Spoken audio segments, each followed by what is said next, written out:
Well, welcome back, guys. How is it? It's been a long time, my friend. It has been a while. Not long enough. Not long enough. Yeah, this is true. As I posted to somebody why we didn't have one recently, I'm like, because we don't really like each other. But that's not a prerequisite to be in the club. No, it is not. Worked for Top Gear all those years. Yeah, it's true.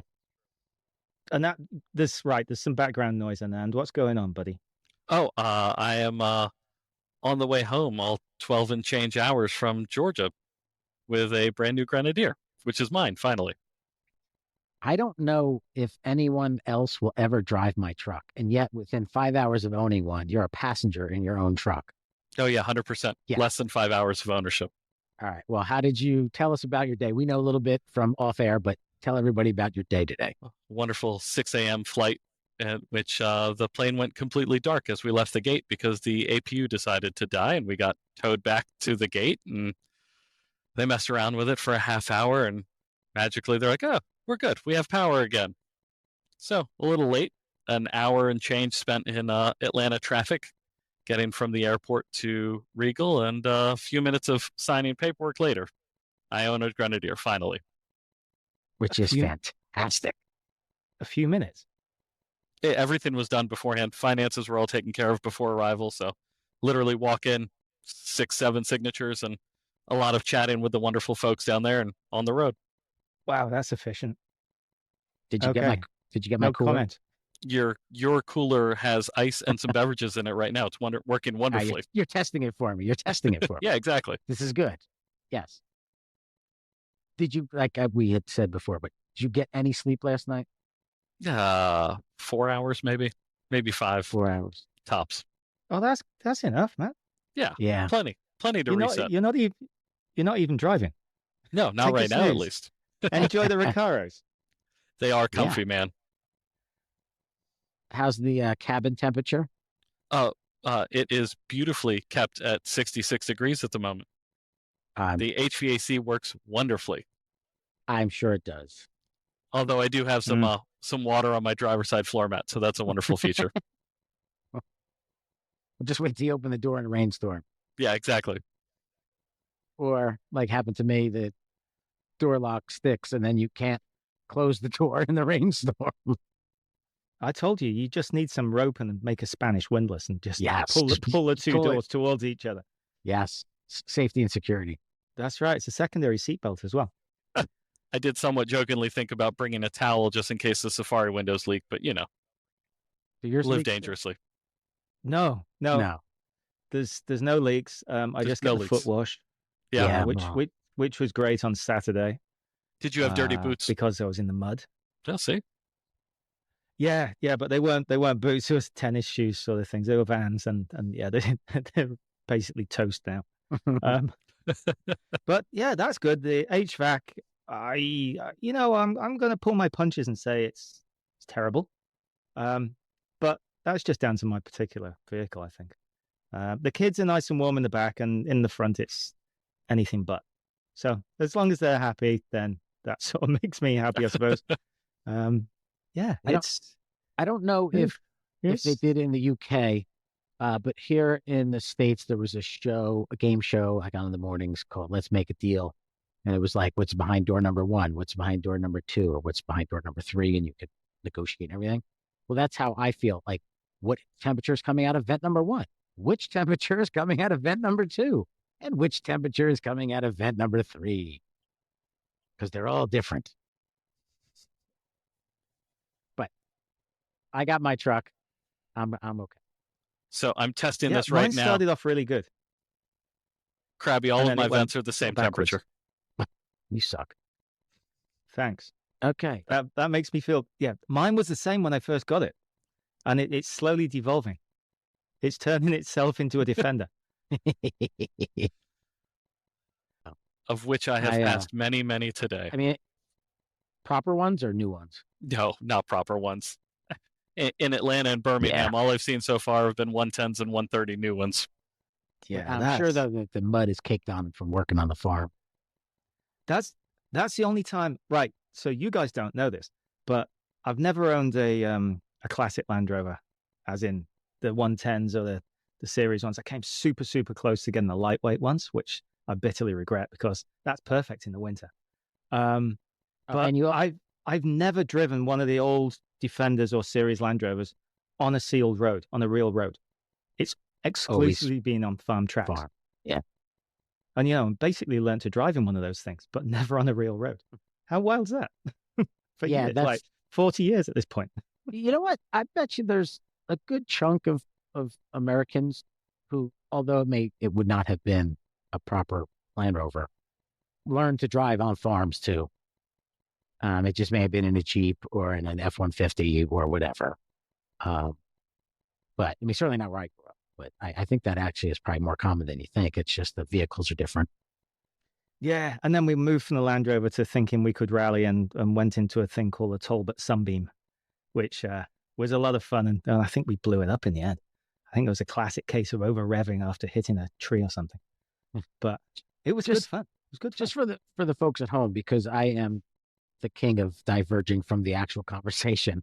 Just real quick plug. If you get a chance to watch the Netflix series about Carlos Sainz Sr.'s career and life, do it.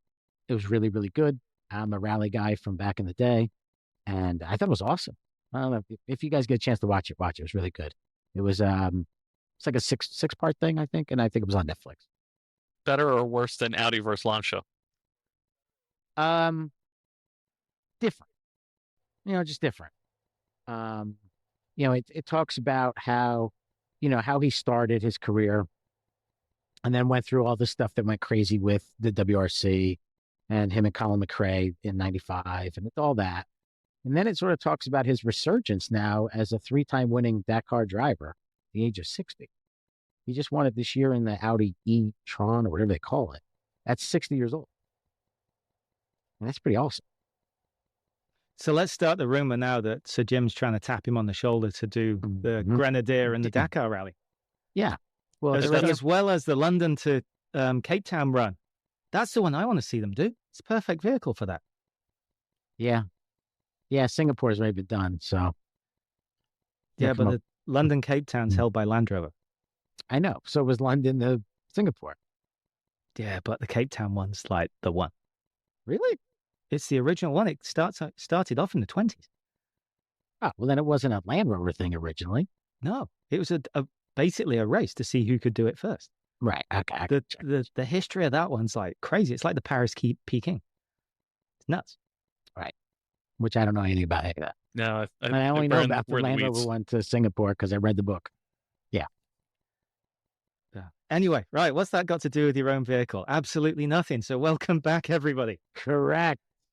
What we're trying now, we're going to change the format up a little bit, but we're going to try to essentially just for me, we're going to have a timer of X amount of time. And once my bell goes off, I lose my mic privileges for X amount of minutes.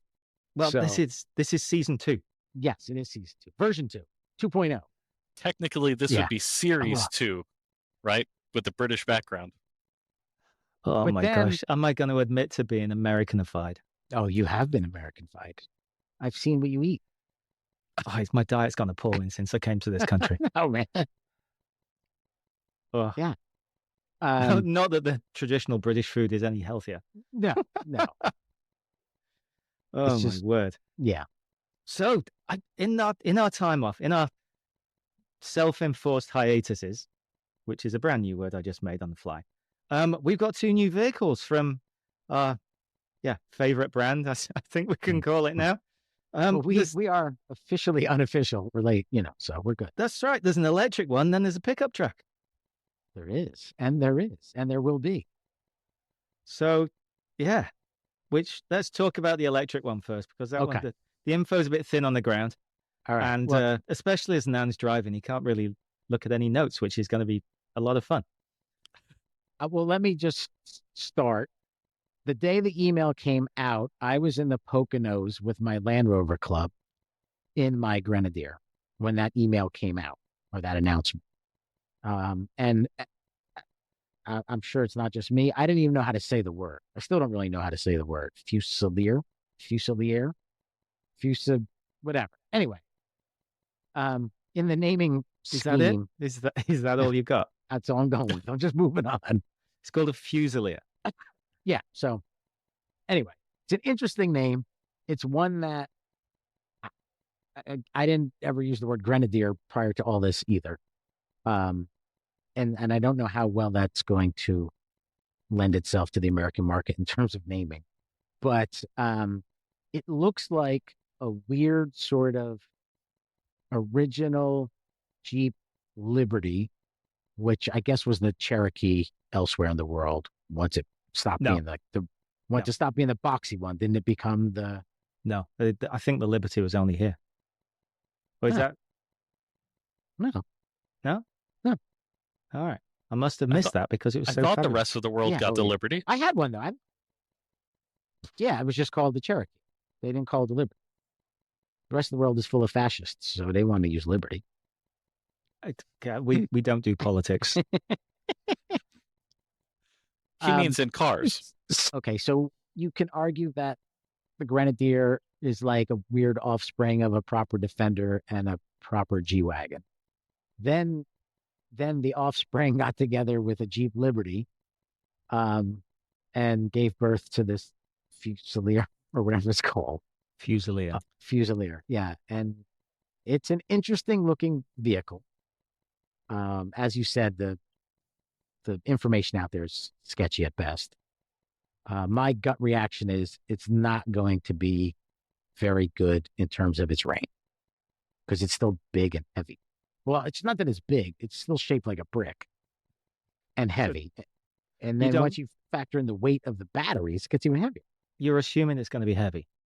Well, yeah, that is an assumption. But if they go to a monocoque design, then that defeats the entire premise of the company. No, I'm going to say no to that. It defeats the premise of the Grenadier, but not of basically a city vehicle, which is the runaround, which is what that one's designed to do. It's the Bronco Sport of the Bronco. That's an insult in this neighborhood. With a weird trapezoidal window in the back. So you've got this vehicle that it's battery powered, or the range extender, that's a fabulous little bit of technology. It's basically they should do it diesel electric, not gas. Yes, right. Anyway, and that has been proven for 90 years at this point. Let's say it's monocoque as opposed to being, body on frame. Okay. Or is the IBS version that Land Rover did where let's just have two chassis, a monocoque on top of a ladder frame. Yeah. So you've got an immediate weight saving there compared to a Grenadier. You don't know if it's going to be made out of aluminium or aluminum to you guys. Right. There's a lot of assumptions here. Yeah. It's not even made by Ineos. It's going to be made by Steyr. Right. I just Googled it, just to pull up some pictures. I guess it doesn't have a spare tire on the rear door, which makes the barn doors look really weird. Like really weird. Like I don't like it. But do you need a spare tire in the city? Well, that's neither here nor there. The reality of it is it makes the back look ugly. I don't tend to look at the back of my own car very often. No. But I want to make sure the people that I cut off get a good view. That's a good point. Right? You're so magnanimous there with giving them some of your love. Hey, it's New Jersey, baby. Only the strong survive. But, okay, so can we move on now to the Quartermaster? I just want to say I'm excited for the electric one. Ineos, please just do the hydrogen fuel cell. Yeah, I could stop dangling that carrot. Come on. Anyway, Quartermaster. But you know what, though? Among the three of us, Stu, you're the only one who realistically could own a hydrogen vehicle. Like there's I couldn't even tell you where I would be able to get fuel. I don't know anywhere that I could get fuel. So California had started to put that infrastructure in place, right? Yeah, that's right. Yeah. I don't years ago, right? There's one about a mile from my home. Yeah. But BMW ran, I think they did a 7 Series. It was the 7, which is Honda had proof for concept. If I'm not mistaken, the hydrogen Grenadier uses the same power plant as the BMW 7 Series. Oh, really? Yeah. Okay. I remember reading something saying they were using a BMW hydrogen. All right. I just went to the Alternative Fuels Data Center website, typed in my address in New Jersey. The closest one, well, the closest one is in Quebec, 507 miles away. Not only do you have to go 500 miles, you have to go to a different country. Yeah. And then, though, if I can't make it to that one, conveniently located in British Columbia is one 2,291 miles away. All right, so the Canadians are ahead of it. Yeah, they got a shot, but that's the thing. And I don't know enough about hydrogen. Like, I don't know enough about all that stuff, but I mean, the proof of concept has been proven, right? I mean, it works. Yes. And it's with the only tailpipe emissions is water. Oh, we should bring one of the EPA people on here. Oh, I'm sure. All of our guests love to be on. That's right. And our listener really enjoys them coming. Speaking of which, we did an event a few weeks ago with the SoCal Grenadier Owners Club, and somebody came up to me and said, "I really enjoy the podcast." I was truly blown away. I'm like, "Why? You found him. You found him. He found me." Wow. I didn't think he existed. Holy moly. And it was like, I really enjoy it. I use it when I go walking for the dogs. I was expecting to say when I need to just be put out of my misery and pass out. But no, it was quite positive. So it's like, my gosh, well, we're impacting one person. The fact that somebody went online and said, "Hey, when is the next one coming out?" That was surprising enough for me. So, and it wasn't the same person. And the response was, "Oh, yeah, pretty. They say pretty soon," and you're like, "Oh yeah, it's gonna be a few weeks." Like, great, I'll arrange something else to do. Yeah, exactly. Yeah, all right. But don't worry, we're generating content now. It's a lot of words. Okay, so now let's get back to the Quartermaster, which I don't own one. I don't plan on buying one. And to be honest, I don't think it's bad looking. It's just not for me. I've owned 3 F-150s and a GMC Sierra 1500, and I loved all of them.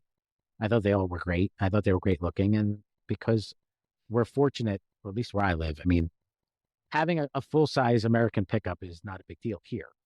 But I know that elsewhere in the world, the Quartermaster is going to be big relative to what folks have. Where everyone else, the Hilux is the gold standard for pickups. We're here in the mid-size segment. It's been the Tacoma for years. But it's a really crowded segment.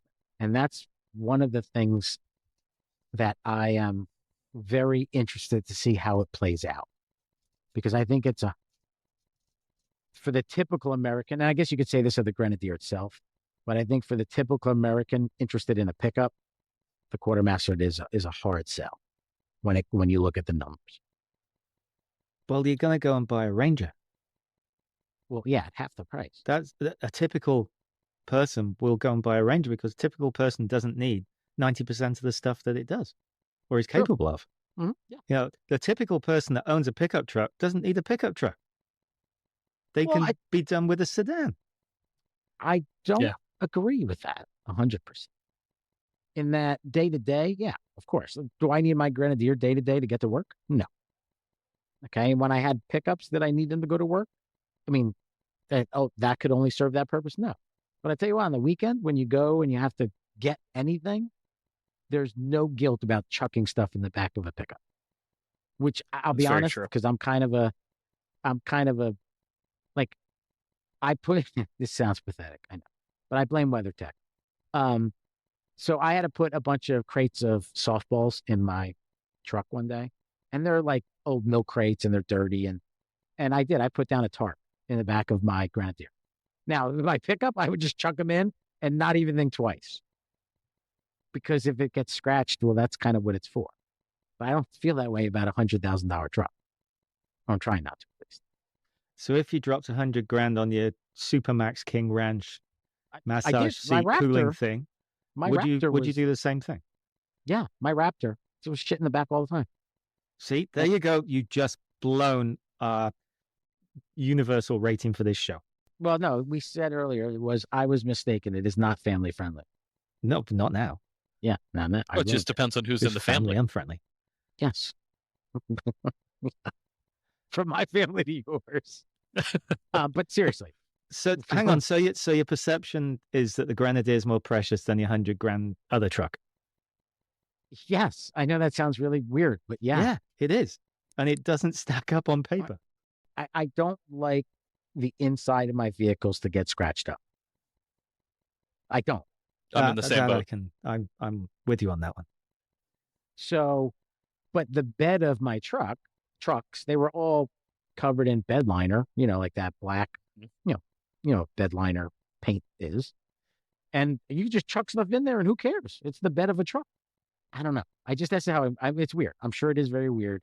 But yeah, I'm the guy who's worried about getting cargo mats and stuff to protect the plastics in the truck, which is dumb. I understand, but I don't feel that way about pickups. I can be on board with that. I do think they went and asked for a special blend that will scratch even if you breathe on it too heavy, because it's good. I mean, after a little while, especially with a dog scrabbling around in the back, it'll just turn into crazy paving and it won't even matter. Well, I will not lie. It is on my maybe mod list is to paint the back plastics in Raptor line. That's actually a pretty good call. If you had a Quartermaster, then would you put your softballs in the back with or without a tarp? Oh, without. They would just get chucked back in there. Even though it costs more than the Grenadier? Well, doesn't it even come with, it's already lined, the bed? I think it's already lined. I have no idea. Uh-oh, our boy dropped out. Oh, no. It's okay. Right. So for anybody that is actually listening, or our individual listener, Anand has just dropped off. Hopefully he'll be back in a second. But as he said earlier, he's en route back home after picking up his vehicle, which is pretty cool. Which is really cool. Here he is. He's back. Do we know if it comes I'm looking with a Raptor liner in the back? I don't think it does. I'm looking. It is. It's an option, but I believe. I don't think this is not aimed at your normal buyer. It's a niche product on a niche product. So it's this person that was, they were thinking about buying the Jeep, decided that they don't want that. Okay, I'll have this other one instead. And to be honest, they're not too concerned about how much it costs, which I think is probably the sad thing in North America. And then they'll take it and then they'll go and stick a camper on the back and drop another 30 or 40,000. I think that's the market here, which, as bizarre as it sounds, compared to, let's say, Australia, where you just buy the cab version and then put whatever you want on the back for 50 grand less or something. According to, just real quick, according to the website, it's a $725 option, and it says protection for the bed. This rigid hub protects the sidewalls and floor of the bed in the Grenadier pickup against scratches, scuffs, and knocks. So I assume that's a plastic drop-in bed liner, which I had on one of my F-150s. I had that on an old Ford Ranger, and it was great. Oh, it was a bed liner, not a spray. Just chuck stuff in there, and there's no gill. Yeah. I'm not sure about the corrosion underneath, though. Correct. And that's the problem with full-size pickups. That is the problem. That's why you don't buy a full-size pickup. I haven't seen one in public, or I haven't seen one in person yet. Anand, have you? No. Okay, so they didn't have one anywhere. But Anand, the demos arrive later this year, I believe, late summer, something like that. Nice. But Anand, your intention was to get the pickup after a couple of years, wasn't it? It was. And then 2 words were introduced to the equation: chicken tax. There it is. We lasted 30 minutes, guys. Not even 30 minutes. But the chicken tax is a huge part of this story. It genuinely is. Because even though, I played with calculator, Ineos is definitely eating some of it. Yeah. Because like for like, it's about between 17 and 20% increase. And the chicken tax is 25%. So let's say Ineos is eating between 5 and 8%. One of the ways that could be circumvented by them, they don't need to build a whole factory here or in Canada or Mexico if they can partner with someone to assemble, which now, Anand, you had said something about sprinters back in the day did something similar to that. Is that true? Sprinters were they were built overseas, disassembled, and then shipped here to be reassembled, I believe. And then Mercedes shifted the cargo van production for the U.S. only to South Carolina. Okay. And does Magna have any plants in North America that they either own or work with? Because again, Stu, you might know this. I don't, but let's have a look online. I've got the world at my fingertips. Because that is a way for them to maybe circumvent. I can't imagine they're going to sell a lot of these things. No. So from what I've heard, a good number have been pre-ordered already. Well, yeah, a couple of guys on the forum. All right, so Magna are looking at establishing an electric vehicle plant in North America. For your Fusilier. No, Fusilier. Fusilier. I'd love to say he's the guy that sparked the flame on the bomb for the Grenadier to throw it, but I know that's not real. That'd be pretty sweet, though. And then the Quartermaster used to count them. Yeah, he brought them. He delivered them. He's like, yep, he's the quality control guy. He's like, yep, okay, we got 10. Go on your way. Yeah, but I really think that this is going to go at the super bougie end of the market, and it's going to be bought by people that want something different as a status symbol, etc., and want to just take it off road and go camping, or the same ones that buy a Tesla for $300,000 for the Cybertruck thing. It's like it's a bit more of a poser thing. So stupid. I like the idea that they've done it, and I think kudos to you for genuinely bringing it to North America, but it's not a mainstream product. No. And that's me putting the Grenadier as a mainstream product, which it is. In Greg's own words, it's complementary to the market. I don't think people will perceive it as a. This is also sexist, so we're covering all the bases of offending everybody. But people aren't going to see it as a manly truck. Just like that's how you get the view of the Gladiator. And with the exception of putting 37s on a Gladiator, nobody buys Gladiators. Because you're just going to either buy a Tacoma, if that's the size you want, or a Ranger, or a Colorado and the Canyon. Okay. Even the new Frontier. And they're all a third of the price to half the price. Yeah. No, I'm with you. Yeah, that's true. And I'm looking, I just pulled up some website. And if you put this into perspective, last year in 2022, Ford sold over 600,000 F-150s. The year before that was 720,000. The year before that was 850,000. I just want to say that probably points a finger straight at their longevity. It's popularity, not longevity, Stu. Correct. But the reality of it is, people that they've probably sold maybe 250,000 Tacomas, at least. And now with the new one coming out, I mean, it might actually be a little sluggish at first, just because they can't. Sort of like with Grenadiers, they just can't crank them out quick enough. According to a quick Google search, 2023 midsize truck sales, Toyota Tacoma, roughly 235,000 in a year. In a year, plus 71,000 Colorados, almost 60,000 Frontiers. The GM Twins, 94,000. I mean, there's still like 10,000 Gladiators on dealer lots. All right. Okay. So how many do you think they'll sell in the first 12 months in the US? Krabby. It will be a triple digit number. It'll be less than 1,000. Okay. Anand. Oh, so I'm torn. Part of me says 1, if we're playing Price is Right rules. If not, I'll say 1,500. So Stu, now you're supposed to say 1,501 if you're playing the Price is Right.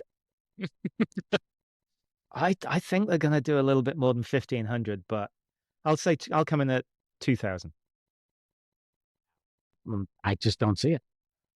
And I've said this on the forum and in other spots, but if you think about it, yes, the Grenadier is a niche vehicle. We know that.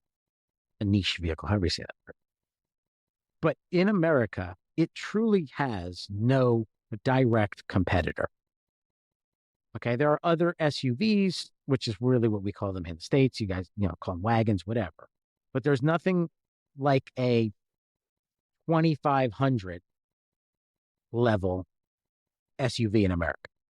Okay, so to put that like a Ford F-250. You can still get a 3/4 ton Suburban. Oh, okay, all right. So a Suburban.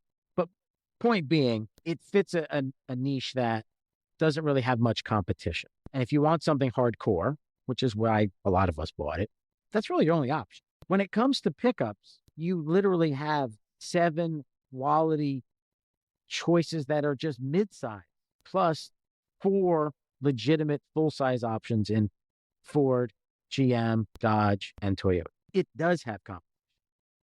Because if I need a heavy-duty truck, like legitimate heavy-duty, an F-250 or an F-350 or an F-450 are all super amazing trucks, and they're cheaper, even well, and they're going to outperform it in every category except going down a narrow trail. Or being driven in a city. True, but you're going to see just as many F-150s in the city.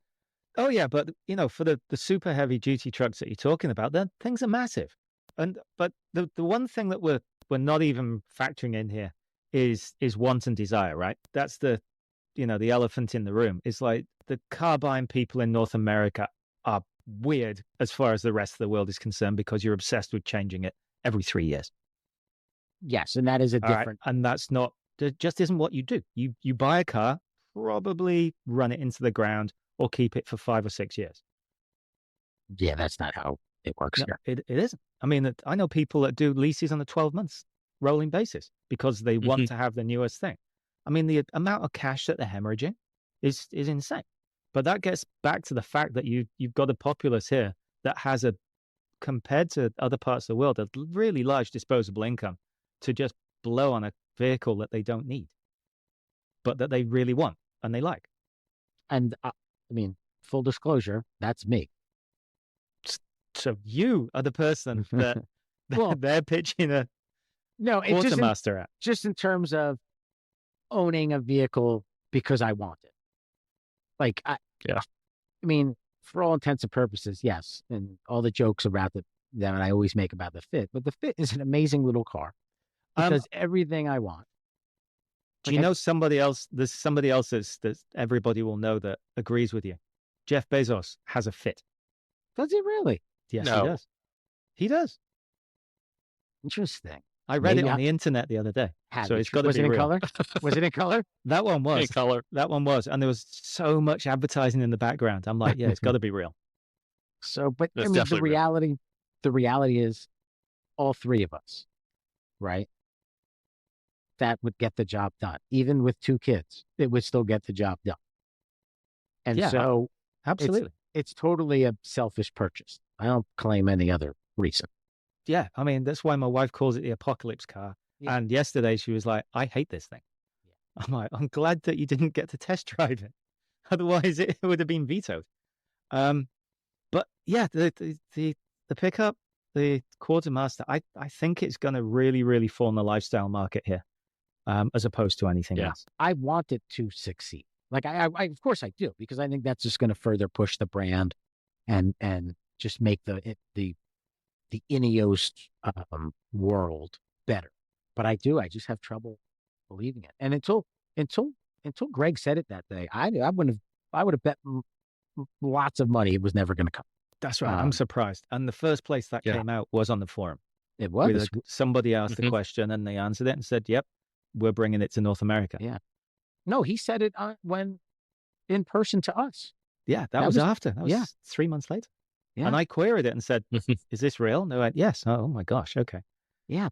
So it's going to be interesting. It really is. Having seen the new Tacoma in person, and Anand, I know you're a Toyota guy for many years, including a Tundra. I think it's a great looking truck.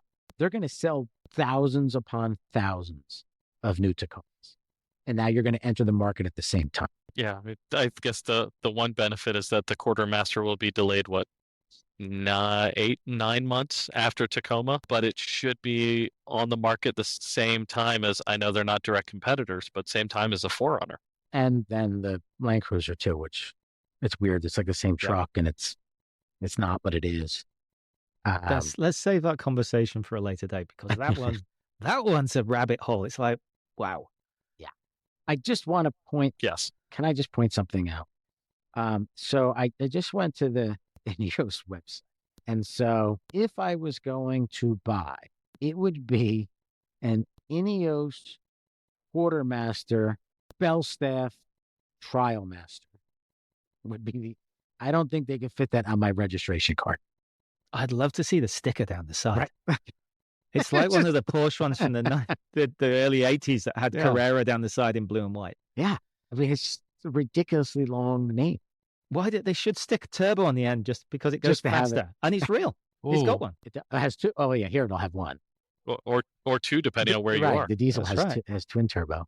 Okay. So we set relatively low numbers for sales here. What do you think the sales will be like in Australia? I think it'll be more, but the big thing, they're pushing the rock up a hill with the pricing of the Grenadier. It's gone up 3 times in 12 months. Correct us if we're wrong, which we probably are. Is that including the model year change? Not sure, but let's be generous and say yes. If I had to guess a number for Australia sales, 2,000. I'll go higher than the US. Okay. Yeah, I think in Australia it'll sell more Quartermasters than Grenadiers when the production comes online. Yes. I agree with that. And especially if they really are going to give the option of, receiving it with no bed. Yeah, absolutely. And then they could do their flat trays and the different ways that they configure, that stuff doesn't really happen here, or at least nowhere near in the same. Unless you're going to put a camper on the back. Which might. But, I just think that option will be heavy in the Australian market because it is for other vehicles already in that market. And the Aussie market also has the mining and the heavy industry, and this vehicle lends itself to it. The same with the Grenadier. And at the moment, they use a lot of the Toyota Land Cruisers. The lifespan is 3 years. And then the things are toast because they just die. I mean, the working environment's so harsh. So if you can get this thing to last an extra 12 months, that's 30% more, which is over 10, 15 years, the massive savings. True. But if it lasts the same amount, give or take, of a Toyota that is $40,000 cheaper, then it's not a worthwhile investment. No. I know there's economies of scale and fleets and all that stuff, and that's not my thing.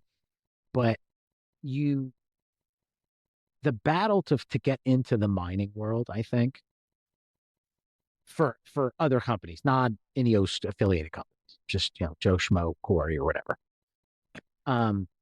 is, Toyotas are legendarily bulletproof. Parts are way cheaper, 1 million times more available.